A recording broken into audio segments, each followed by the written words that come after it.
think you're all improving, and there's always room for much more improvement. So the hardest thing is that, yes, first you have to lay the groundwork for your feet, and then you have to put your hands together, and then you have to perform using your whole body. So oftentimes, if the groundwork for the feet are not laid really well, then they go haywire, and then it gets more complex with the hands moving. So if we're on a T stance and we come out on if we're on a T stance and we set up correctly, all I'm asking you to do is a multi. The energy is still on the back or right foot. When I turn my hips and waist, this happens. Okay? And then if you watch again, there is some refinement. Here's my set it up correctly. Here's my multi. And here's my magic by turning my hips and waist. But when I fully turn, the right hand should be to the side of my hip, whereas the left hand, the forward hand, should be centering me. Sit back, sit down, pivot, set it up correctly. Multi means three things all together. Top hand comes to the ear, left hand comes down, and the heel comes out. Here we go. Multi. Do you look like me? Turn your hips and waist. Hands go for the ride. Now the hands, one right hand is centering you as if the ball were coming and you're catching it with that hand that's like a mitt or a glove. And the left hand is to the side of your hips or leg, okay? Counterbalancing you. Sit back, sit down, pivot, root down, set it up correctly, multi, then turn hips and waist to begin your magic. Then you finish it off and you say, is my left hand centering me? And is my fingertips at eye level? Is your right hand, which is a counterbalance hand, sitting to the side of my thigh? Then you take for granted, I've taken for granted that you are in a good bow stance where your right knee is not beyond your toes. So those are the parameters, okay, for good brushing of the knee. Sit back, sit down, pivot, root down, set it up correctly, multi, turn hips and waist. There's your magic. Sit back, sit down, pivot, root down, set it up correctly. Multi, magic of brushing your knee. Sit back, sit down, pivot, set it up correctly. Okay, your turn to watch. Okay. Set it up correctly. Multi, magic of turning your hips and waist. Sit back, sit down, pivot, root down, set it up correctly. Multi, turn the hips and waist for your magic. Sit back, sit down, pivot, set it up correctly. Multi, turn hips and waist, hands go for the ride. Sit back, sit down, pivot, set it up correctly. Multi, turn the hips and waist, hands go for the ride. Okay, let's go 2 sets. Set it up correctly. Multi, turn hips and waist, magic. Sit back, sit down, pivot, set it up correctly. Multi, magic begins. Sit back, sit down, pivot, set it up correctly. Multi, magic of brush your knee. Sit back, sit down. Pivot, root down. T stance, L stance, bow stance. One for good luck. Sit back, sit down, set it up. T stance, T stance, set it up. Multi, magic. Sit back, sit down, twist, set it up correctly. Multi and magic. Sit back, sit down, twist step, set it up correctly. All right, let me just keep your stance there, okay? Just keep your stance. I want to look at you.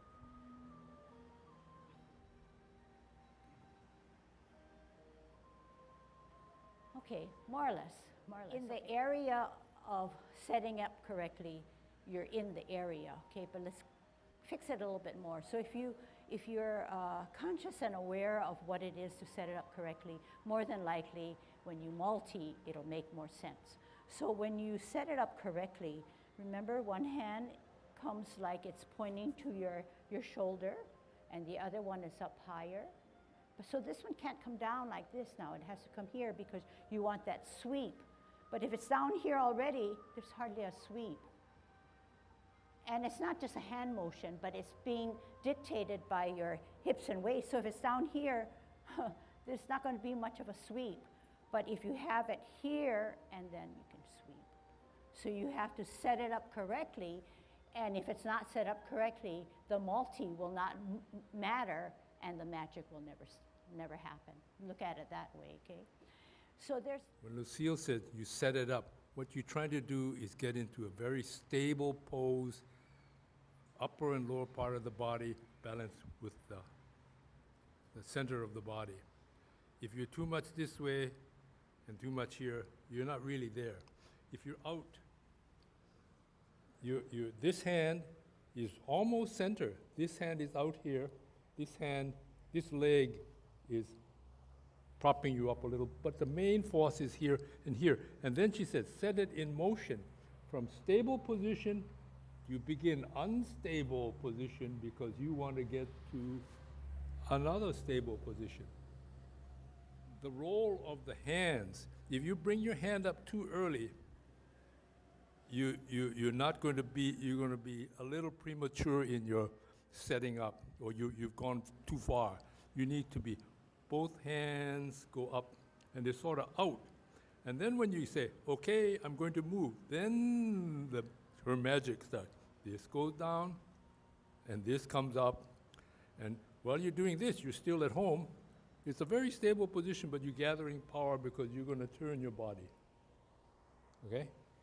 Okay, good. So it has a lot to do with timing and synchronizing and matching what is done on the lower part of your body, your waist down, and then matching it from your waist up. So those are, words that maybe you can understand but may be hard to apply. But the more you work with it, you will not only train your body, but you will get some insight as to what we're talking about in that coordination of movements. And things are not done as a piecemeal and done separately in isolation, okay? All right, we're gonna move on, but that piece is important, so take it home and practice. Okay, so yeah, it's hard to pull it up, okay? And some people have it, some people kind of are grasping for a form, okay? Well, that's why it's called grasping of the bird's tail. All right, so when we grasp the bird's tail, we know that we're not parting the wild horse's mane, we're not repulsing the monkey and everything else. But we are first warding off by pushing our opponent away, forearming him. And then we're turning our hips and waist, repositioning our hands as if we're pulling down the bird's tail. Okay, and using your hips and waist. And then you're gonna contact, turn it to hips and waist, center of the body is here, then you're gonna push out the energy. Separate the energy, roll back and sit down, come up and come forward. Okay, now we're gonna practice it, okay? All right, on a T stance, holding your ball, left hand on the bottom, left hand ready to go, out and to the side, ward off. Set that space and stop, pause. turn the hips and waist, reposition the hands, sit down, sit back, turn at your hips and waist to look back, contact, turn at the hips and waist to get to the center, push out the energy, separate the hands, roll back and sit down, make yourself small, come up, and then lunge forward.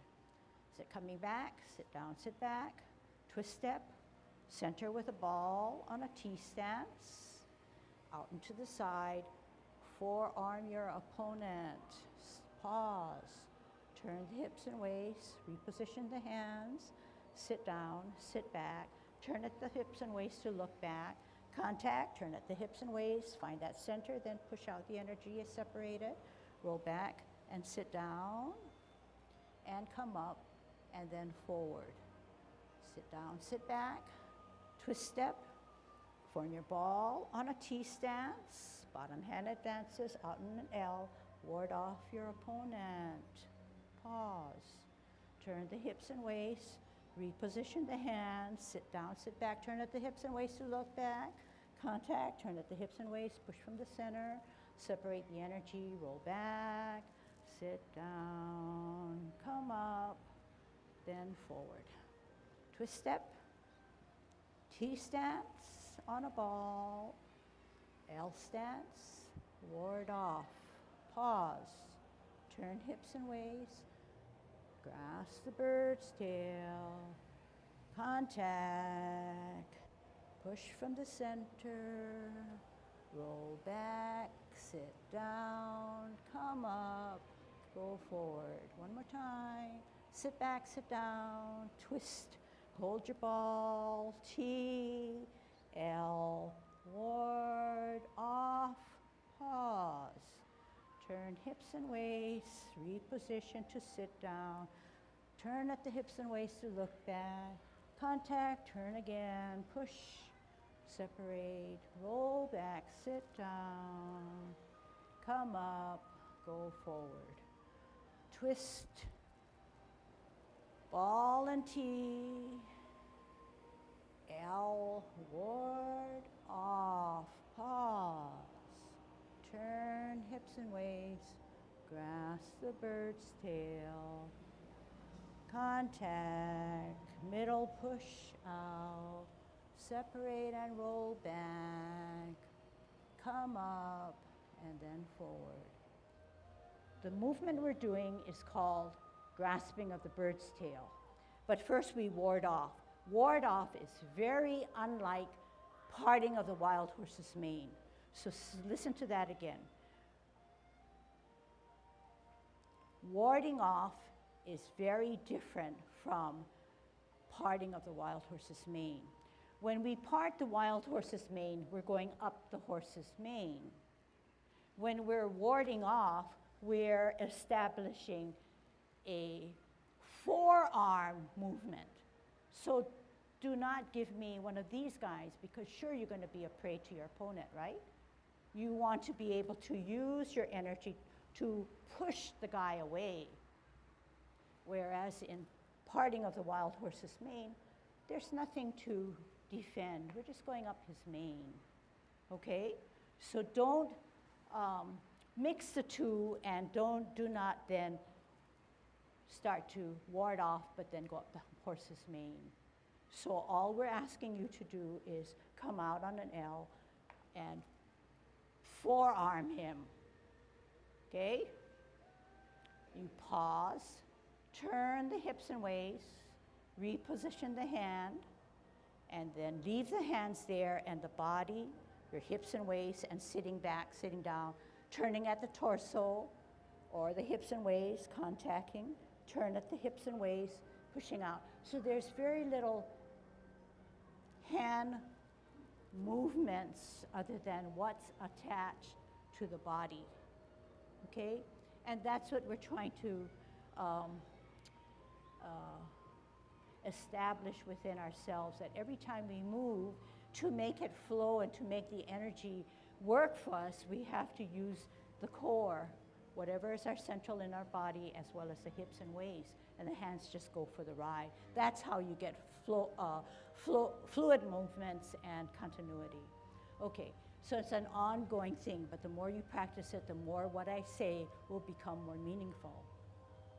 Question is, when you grasp the bird's tail, what do you do with the hands, okay? So essentially, we set up our hands, reposition our hands. That's the word I use. The key word is reposition your hands. So I ward off. The sub-movement is to first ward off. Second sub-movement is to grasp the bird's tail. I use my hips and waist, I reposition my hands. So I think at one point I said staggered palms, one hand short, one palm short of the other. It's not palm to palm, but this is a staggered motion that helps you to grasp the bird's tail. So we sit down, sit back, and my hand is always at that interval because it never moves. It's only moving because my core is making, set it up correctly, then it's coming back, but only because my core is advancing or bringing it down. The other side, to help with Rick's understanding of where you put your hands to grasp the bird's tail. First sub-movement is to forearm your opponent. Establish that space. Ask yourself if you're in good Tai Chi posture rather than leaning towards that forearm or reaching for that forearm. Using your hips and waists, repositioning the hand. Palms are palm to palm, but not it's in a staggered position.